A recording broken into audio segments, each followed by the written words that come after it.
And this was in the early 1760s.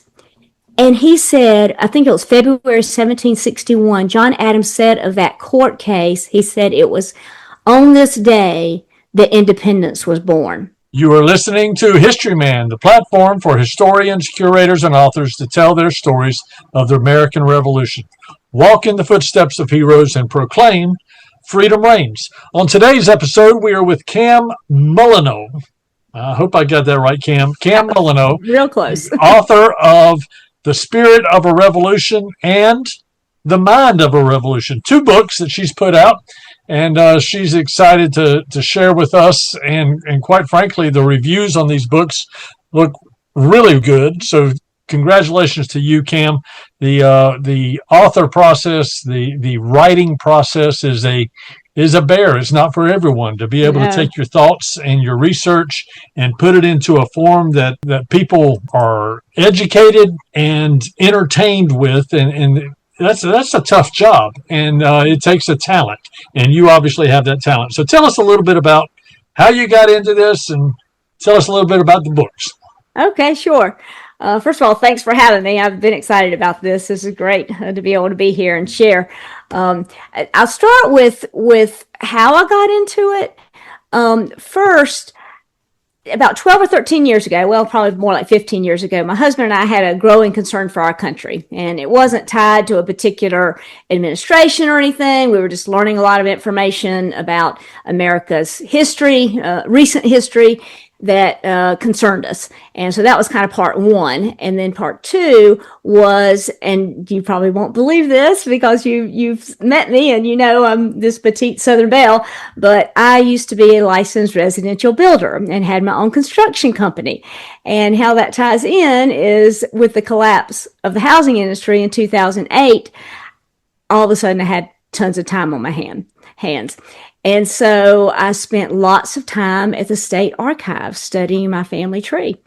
And in August of that year, last day of family vacation, I woke up at 4:00 in the morning and realized that I had a book to write and that I could use people in my family tree who had a significant role to play, which I didn't realize, before doing the research, but I could use their stories to help people understand what our founding fathers believe was worth fighting for. And so that's what I spent more than 12 years doing. At the time I thought, a year or two, I'll knock it out. And it ended up being 13 years now ago that I started this journey. And as far as the books themselves, The Spirit of the Revolution, the main character is William Molineux, who I tried to prove was not in my family tree because he was a little crazy. We all have those people in our family trees, and William Molineux was certainly one of those. He was the oldest participant of the Boston Tea Party, and he was John Hancock's next door neighbor and Samuel Adams' right-hand man. He was a rabble rouser. And he was more radical than the radicals. He stood up in one town meeting and proposed something, and people said, that would be treasonous. And his response was basically, so what's the problem? So he didn't really care what people thought. He just wanted to do what was right. And sometimes it was more radical than the radicals. And the second novel, and so The Spirit, so Boston. My husband and I don't have kids. I tell people God has a sense of humor.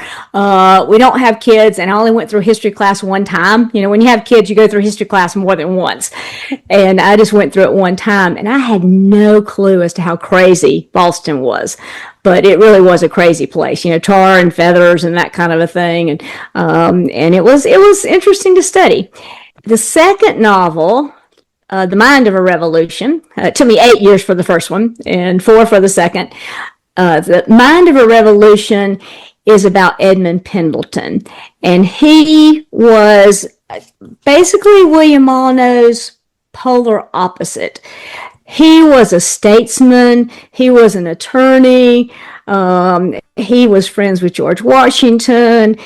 He was a quiet leader. He was definitely a leader in Virginia, and he had a significant role to play in the Declaration of Independence, although it took him a long time to get there.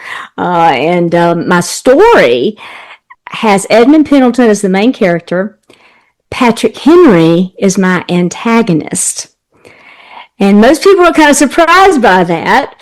But my story is about how Edmund Pendleton eventually came around. Most people were not for independence in 1774, and we forget that. Hindsight is 2020. And we forget that there were a lot of struggles that people had to go through in order to figure out, what, is it time to declare our independence? And Edmund Pendleton was one of those, but he eventually came around, and he had a significant role to play in our declaring our independence. You'll see his portrait in libraries and courthouses and that kind of thing in Virginia. And I have a picture in front of my computer, one of two portraits made of George Washington, Patrick Henry, and Edmund Pendleton on their way to the First Continental Congress together as they left Mount Vernon. So when I first heard about that, I thought, no, that can't be true. Well, when I read it in George Washington's diary, I decided it probably was true that they went to Philadelphia together for the First Continental Congress. So if you were to put yourself back in that time, you having these polar opposite ancestors, where would you fall in line with that?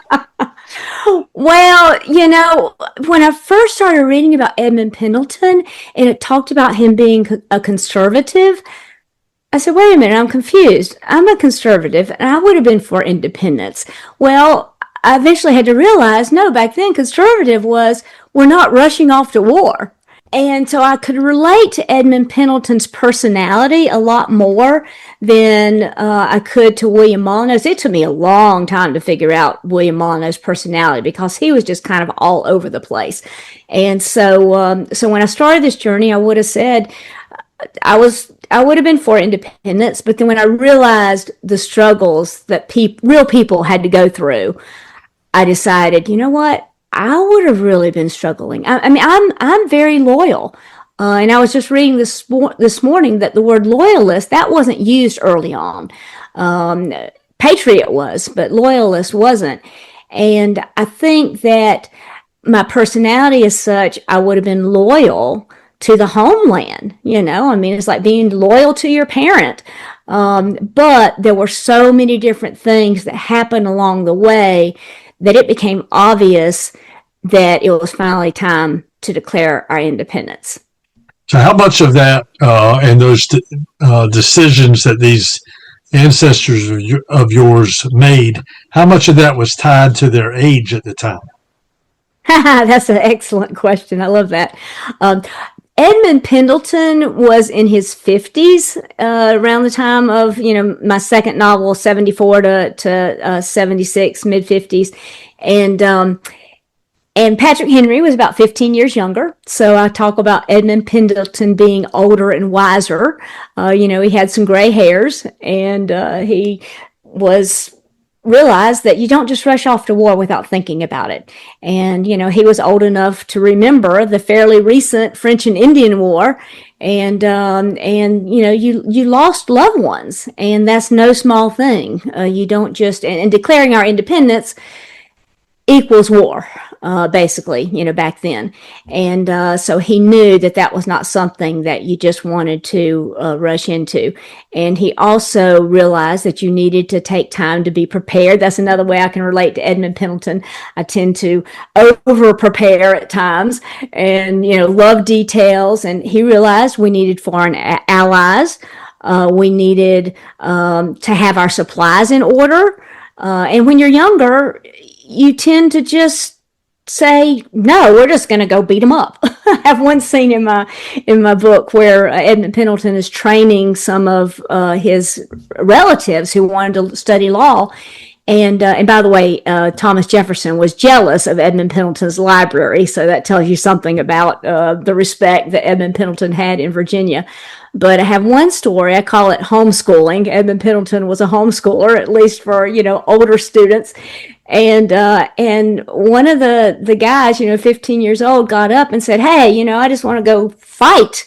And he's like, you know what? We need to, there's a time and a place for that.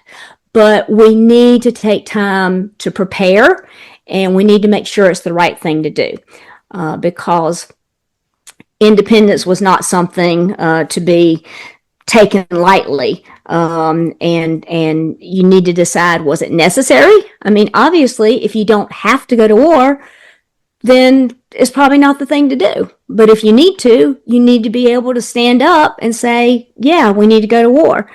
And then again, the cost of war, and then are we ready? Interestingly, William Molineux was about the same age as Edmund Pendleton. I have one scene in my book. I mean, he was John Hancock's next door neighbor, and I have one scene in my book where John Hancock is telling William Molineux, at times I think that you're the one that's the youth. I'm the mature one. He was the life of the party kind of a person, and so he just loved having fun, and loved impacting people. He sounds pretty brash. I don't know. That's a good word for him. The question would be, how was his home life? Did he take that to the home? Well, he had children, and I don't make up people in my novels. There's a servant here and a messenger there. Although the slaves in my second book, I use the real names of the slaves for Washington, Patrick Henry, and Edmund Pendleton. And but yeah, his home life, as my understanding, was good. I found his wife's obituary, William Molineux's wife's obituary, and it talked about her being, and I can't remember the exact word, but basically a gentle soul. And William Molineux was not. But I believe his personality was such that he was very, very true to his family, and his family life was very, very important. But so was defending our rights. And William Molineux is not known today because he died 6 months before the war started, and it's still being debated today among historians as to whether or not it was murder or suicide. And the suicide theory is that he was paying more attention to politics than he was to his business. And that may have been true. But he was a showman, and in one of the town meetings, he stood up and he put his hand across his throat and he threatened suicide. But it was because the people weren't going along with what he wanted to do. He was a showman, and he was going to do whatever it took to get people to go along with what he felt like was the right thing to do. And the murder theory is that the British troops, who set up in his front yard, basically poisoned him. If you've been to Boston, Boston Common was basically his front yard, and that's where the British troops set up. And some people say, hey, he poisoned him. So it's not a murder mystery, but now that you know that there's some question about how he died, then you can kind of look for clues of that in my book as to which side you land on. So how would you describe the genre of your books then? Well, I love that question, because people ask me, is this historical fiction? And I'm like, when you spend 12 years writing these things and multiple research trips and so many, I have a whole new bookcase full of books because of the research.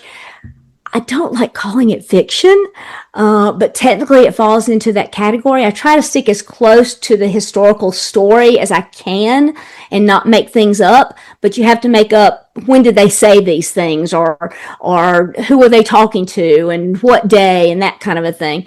And as far as, so I refer to them, and you said this, and it's exactly what I say, historically accurate novels is how I like to say it. It's interesting in the writing process when you're taking the historical facts and you're trying to put them into a genre that is entertaining and readable and lets the reader run through a story, get involved with the story as opposed to just a bullet point of facts on a page. It is much like, your workplace or your Sunday school or something. You got people who have same values and same objectives, but they're very different personalities, and you try to bring those personalities out.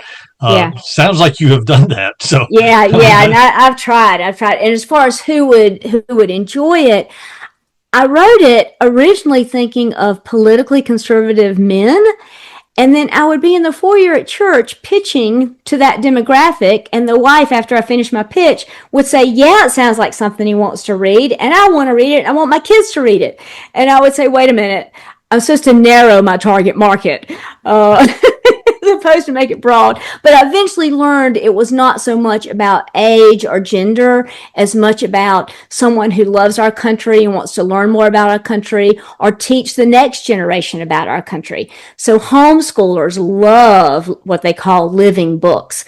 So even though I've written it on an adult level, not adult content. I mean, it's history. So there was the Boston Massacre and there was somebody that got drunk and, I'm being true to history, but the writing style is considered an adult level, but 10, 11, 12-year-old homeschoolers are eating it up. So, it's not about age or gender, but it's about love of country. That's affirming, just as a creator and a writer. That's affirming that they're eating it up like that. How did you end up in Simpsonville at the old Hopkins farm at the Battle of the Great Canebrake? How did someone who writes about Virginia and Boston end up down in South Carolina? Yeah. Well, again, God has a sense of humor. My roots are very, very deep in the upstate of South Carolina.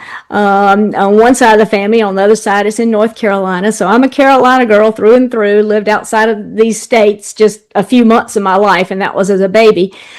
And when I was doing the genealogy research, I felt like these people in my family tree, their stories needed to be told. And even though this one was in Boston, and I literally tried to disprove that he was in my family tree because it was a family tradition, and I had been doing family research and realized, oh, you graft people like that into your family tree. But then the research, when I tried to prove he was not in my tree, I'm like, oh, wait a minute, evidence kind of indicates that he was. And so, yeah, my roots are here in the Carolinas. But William Molineux took me to Boston, and then Virginia. A lot of us that have been in this country for generations, a lot of us can trace back to Virginia. And then Philadelphia, because my ancestor, Edmund Pendleton, was a delegate to Continental Congress. And he actually was involved in training one of his cousins once removed in law, and that person ended up being a signer of the Declaration of Independence from North Carolina. That's a pretty good pedigree right there. Yeah. Well, it's kind of like you're familiar with Andy Griffith, and Otis Campbell at one point was given a plaque because they found out that he descended from a Revolutionary War patriot. Are you familiar with this episode of Andy Griffith? Isn't it interesting? I just find it interesting the amount of people in my life that quote Andy Griffith. So what an iconic show for our generation, I guess. Yeah, but Otis, when he accepted the plaque, he said, "Well, darn, I can't take credit for just being born," and that's kind of how I feel. I'm very blessed to have this pedigree, but I'm like, I really can't take credit for being born. And James Madison is in my family tree, which I had no clue until I started doing my family tree research. He's like a third cousin, so it's crazy. It's crazy. Well, it is crazy, but I often find myself envious of people like yourself that are able to do that. I tell people, listen, I go up my family tree, and I've got some great relatives and great ancestors, and but at the end of the day, it's kind of crooked.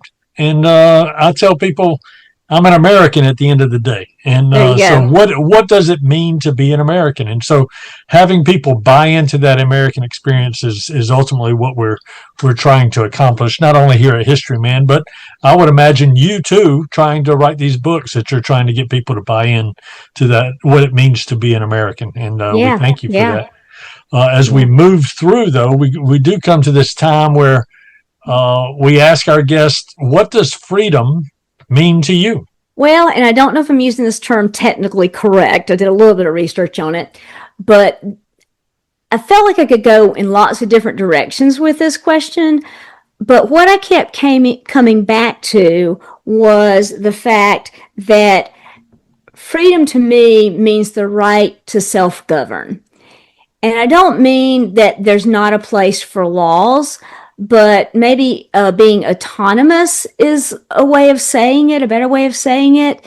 And when the government starts telling us what we can and can't do inside our four walls, of our home, then I start getting concerned.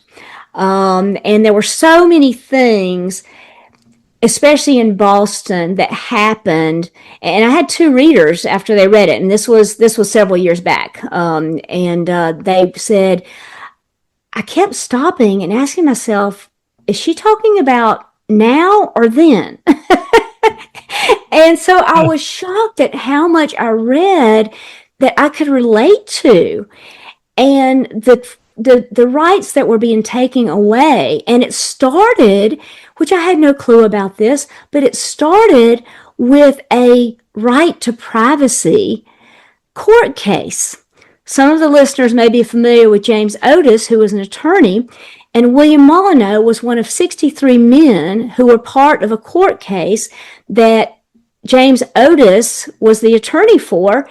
And a young, I think 24, 25-year-old John Adams was sitting in the courtroom, and this was in the early 1760s. And he said, I think it was February 1761, John Adams said of that court case, he said it was on this day that independence was born. So we have no idea how far back it goes. My first editor, who edited like my first 30 pages way back at the beginning, when she read the first 30 pages, she said, I just thought they woke up one day and got mad in Boston and decided to go throw tea in the harbor. And I'm like, no, it's a little bit more complicated than that.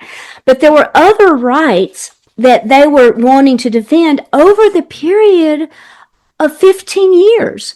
There was the right to privacy, and that goes back to what do you do in your own home and that kind of a thing.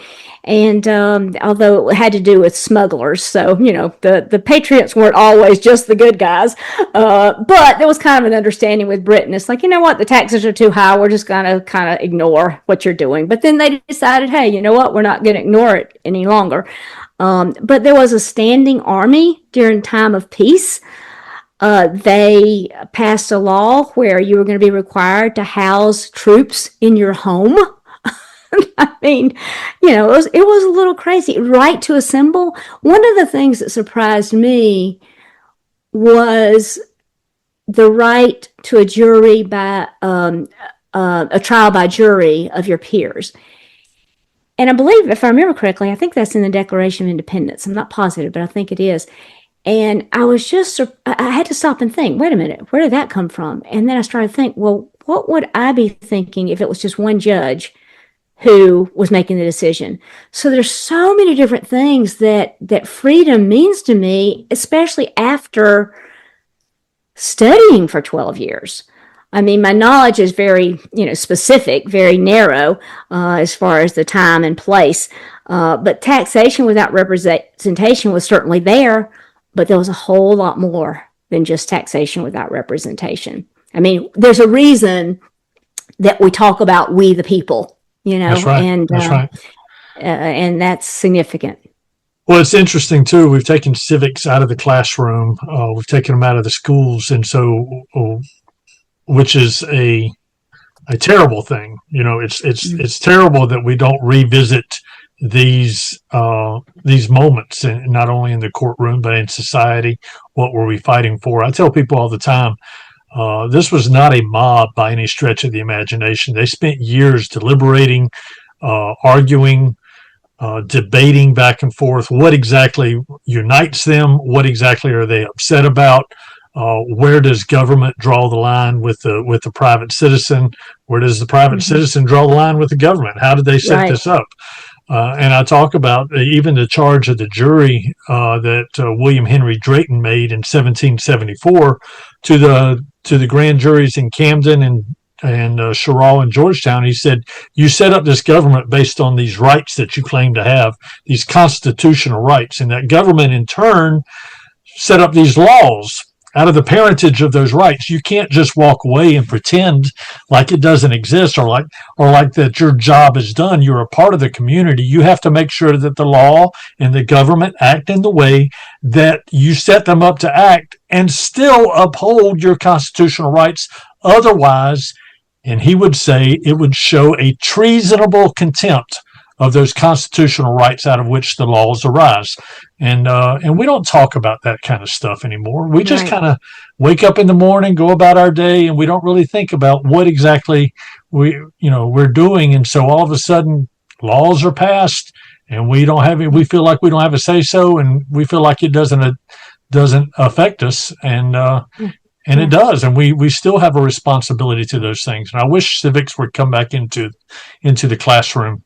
And I want to emphasize that our responsibility to vote, that I think I've missed 2 votes in my life, and one, I don't know if I was sick, and one I had a last minute out of town trip, and it had to do with writing, and so take your right to vote seriously, and study the candidates. Don't just go in and punch ballots. Right. That's right. Study the candidates. But another thought is, and I don't remember who said this, but we shouldn't fear the government. They should fear us. That's exactly right. We derive our rights as human beings out of something bigger than the government. And we need to hold the government accountable for those things. I'm hoping book number 3 will be about the Enlightenment, but we'll see. I was going to ask you about that. What's your next book? Well, there's another William Molineux, spelt with a Y instead of an I. Not related. DNA shows we're not related, but he was really good friends with John Locke. Oh, now there you go. That's good. So where would we find these books? Well, you can go on Amazon, or you can go to my website, which is cammolineux.com. That's CAMMOLINEUX, cammolineux.com. And I believe it's on the first page. You can scroll down, and there's various options, for where you can go to find the books. And both books are in print as well as ebooks, and The Spirit of a Revolution is also in an audiobook. And The Spirit can make a great read aloud, especially for the purpose of discussion. But there's a lot going on in Boston, and so it's certainly something that would make a good read aloud. Well, I want to read some things that people are saying about your books. One person says, I love history and thought I knew my early American history pretty well, but this book opened my eyes to several events and developments I had never heard of or long forgotten. And then another person said that Cam Molineux takes the reader on a journey that ends with a greater understanding of the earliest patriots and their struggles as the revolution drew closer. This historically accurate novel could be used as a family read aloud, or just for fun read, or a launching point to discover more. So I think those are some great encapsulating thoughts about your work. So good job.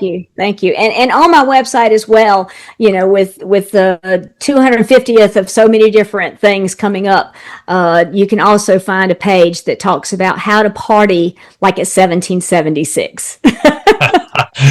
Well, so you do speaking engagements as well, right? How would people reach out to you on that? Well, also on my website, there are the various topics that I speak on, including Patrick Henry and other things, Boston Tea Party, and you can contact me through my website. Outstanding.